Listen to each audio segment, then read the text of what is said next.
11 দল বিজয়ী হলে ইনশাআল্লাহ 13 নম্বর আসন একজন আসনের প্রতিনিধি হিসাবে নয়, সারা দেশের জন্য একজন মর্যাদাবান মন্ত্রী পাবে ইনশাআল্লাহ। যিনি সংসদে গিয়ে শুধু 13 নম্বরের জনগণের কথা বলবেন না, তিনি 18 কোটি মানুষের অধিকারের পক্ষে কথা বলবেন, আলিম উলামার পক্ষে কথা বলবেন, আল্লাহর দ্বীনের পক্ষে কথা বলবেন, বেইনসাফির বিরুদ্ধে কথা বলবেন, ইনসাফের পক্ষে দৃঢ় অবস্থান নেবেন। এইরকম একজন লোককে ইনশাআল্লাহ আমি বিশ্বাস করি এই এলাকার জনগণ বুকের ভালোবাসা দিয়ে আলিঙ্গন করে তাকে বিজয়ী করবে আগামী 12 তারিখ ইনশাআল্লাহ। এখানে রিকশাই আমাদের জনগণের প্রতীক, জুলাই আকাঙ্ক্ষার প্রতীক, তরুণ প্রজন্মের প্রতীক, আমাদের নারী সমাজের প্রতীক, নারী পুরুষ সকলের প্রতীক, আধিপত্যবাদ বিরোধী জনগণের প্রতীক। সেই প্রতীক আমরা এখন আল্লামা মামুনুল হক সাহেবের হাতে তুলে দিচ্ছি। এইদিকে একটু ডান দিকে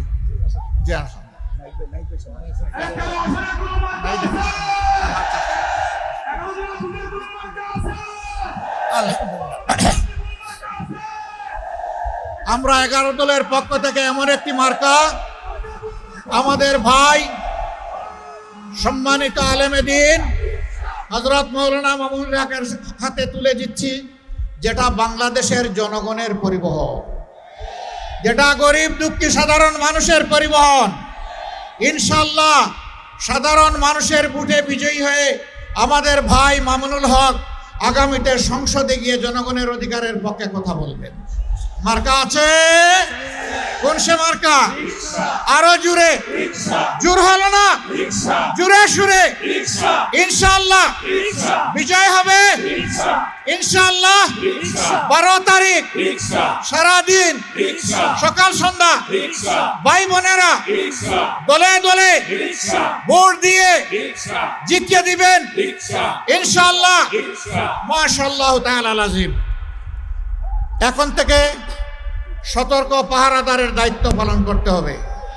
কোনো ভোট ডাকাত, কোনো জালিয়াত, কোনো ভোট চোর, কোনো অবৈধ ইঞ্জিনিয়ার যাতে জনগণের কপাল নিয়ে খেলতে না পারে তা রুখে দিতে হবে ইনশাআল্লাহ। এখন থেকে পাহারাদারি শুরু। বিজয়ের মালা গলে পরিয়ে দিয়ে তারপরে ঘরে ফিরবেন, ওযু করবেন, 2 রাকাত নামাজ পড়বেন, বিজা চোখ দিয়ে 4টা সেজদা দিবেন ইনশাআল্লাহ। আল্লাহ তাআলা আমাদের সঙ্গে আছেন। নাসরুম মিনাল্লাহি ওয়া ফাতহুন কারীব ওয়া বাশশিরিল মুমিনিন। জি, নামাজের পর এবার আল্লাহ তাআলার তাকবীর ধ্বনি নিয়ে আমরা বিজয় নিচ্ছি ইনশাআল্লাহ। লিল্লাহি তাকবীর, আল্লাহু আকবার, লিল্লাহি তাকবীর, আল্লাহু আকবার। ইনকিলাব, ইনকিলাব, জিন্দাবাদ, জিন্দাবাদ, জিন্দাবাদ, জিন্দাবাদ, ইনকিলাব, ইনকিলাব, ইনকিলাব জিন্দাবাদ, ইনকিলাব। আসসালামু আলাইকুম ওয়া রাহমাতুল্লাহ।